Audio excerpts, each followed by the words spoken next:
ikikango gikomeye cyane kuri uyu munsi wo ku itariki 9 ku ngabo z'Abarusiya ndetse n'Abarusiya batuye mu bice bya Ukraine bafite ubwoba bwinshi. Mwibuke ko uyu munsi ari umunsi w'ibirori bya Victory Day nk'uko byari biteganyijwe, gusa ntabwo byigeze bivugwa ko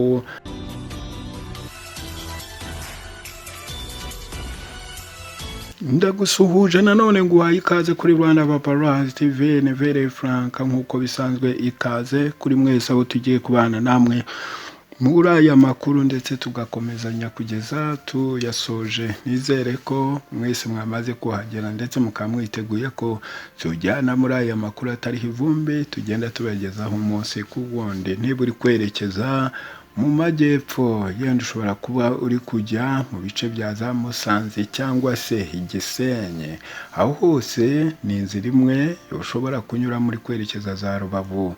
Niba uri kwerekeza i Musanze, ugerageza uca muri iyo gare, urahita uhasanga alimentation yitwa La Victoire, noneho ubundi uhahemo ikintu ubashe kugerayo wemye ufite ikintu umanukanye. Ni byiza cyane, murahasanga umugabo uri bubakirane urugwiro. Uyu ni Jean Claude, ntabwo arahendahenda muri alimentation yacu. Ebana mukakore akantu kitwa guhaha, noneho ubundi mwumvikane usige inota aho ngaho. Turirukanse rero, reka twinjire mu makuru.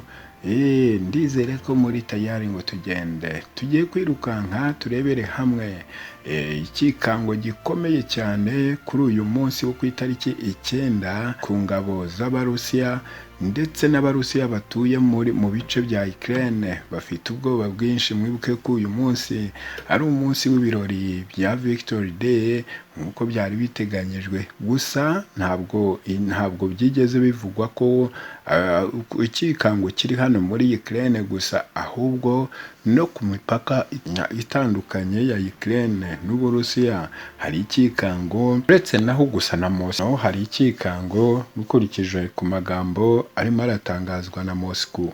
Bose baravuga yuko bamaze rwose kwitegura ku bitero bishobora kugabwa n'abanya Ukraine kubera kuri uyu munsi wa Victory Day.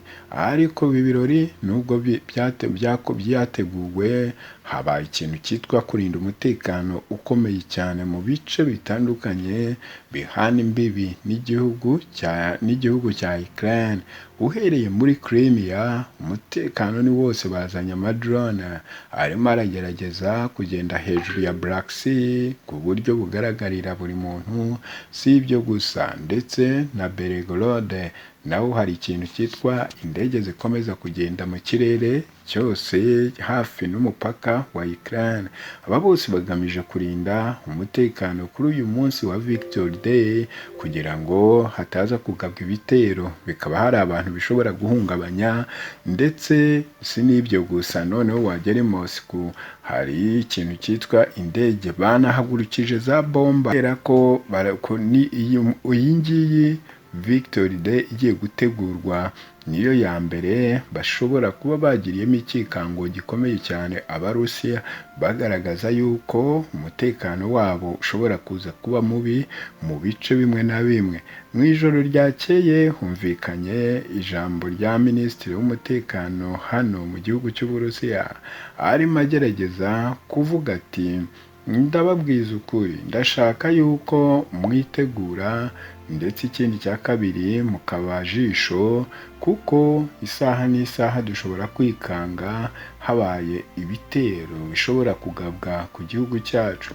Kandi murabizi neza yuko atari ubwa mbere kino gihugu cyacu kigerageza kugabwaho ikintu cyitwa ibitero.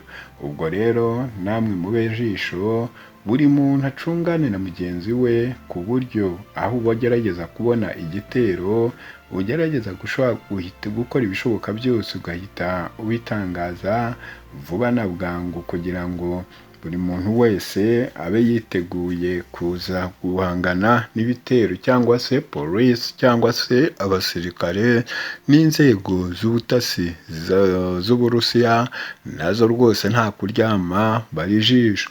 uyu munsi buri muntu wese arimo aracunga mugenzi we.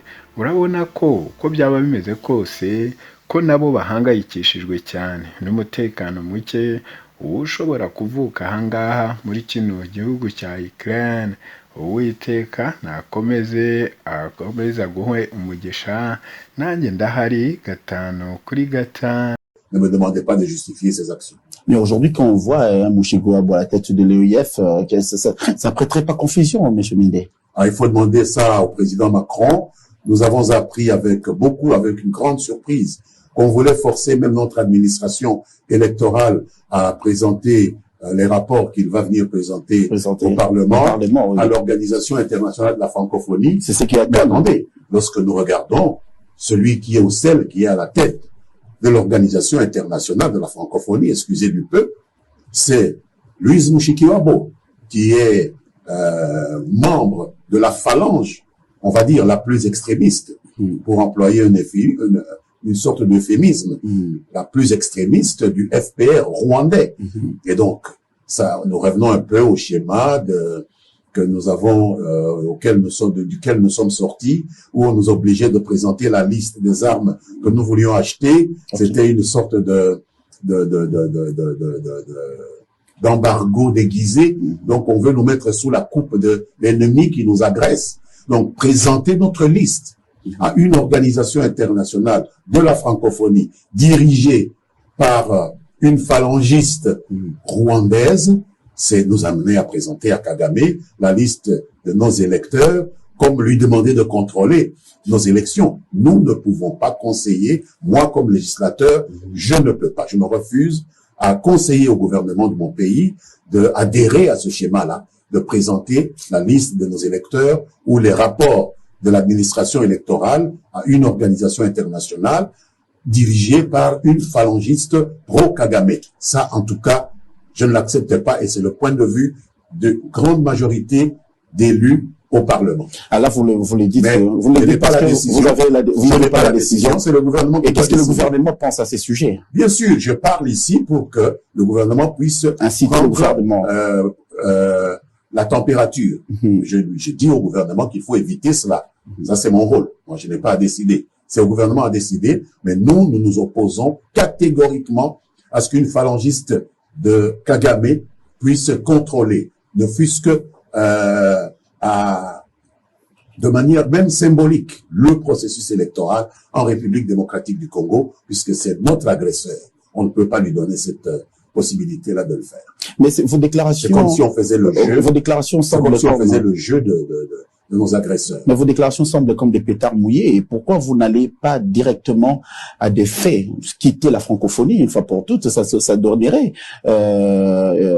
quand même de l'écho. La francophonie n'appartient ni à Mushikiwabo, ni à Macron, ni à qui que ce soit. Mais la présence à tous les pays membres de cette organisation. Mais faites une action courageuse. On a vu le Premier ministre lors d'un sommet, il a quitté et il n'a pas pu prendre la photo avec Paul Kagame. Oui, c'est une action courageuse. Mais vous êtes le législateur, vous pouvez impulser une action au sein du Parlement pour quitter cette organisation qui est en train de... Ça peut venir, mais je ne suis pas moi tout seul le Parlement. Attention.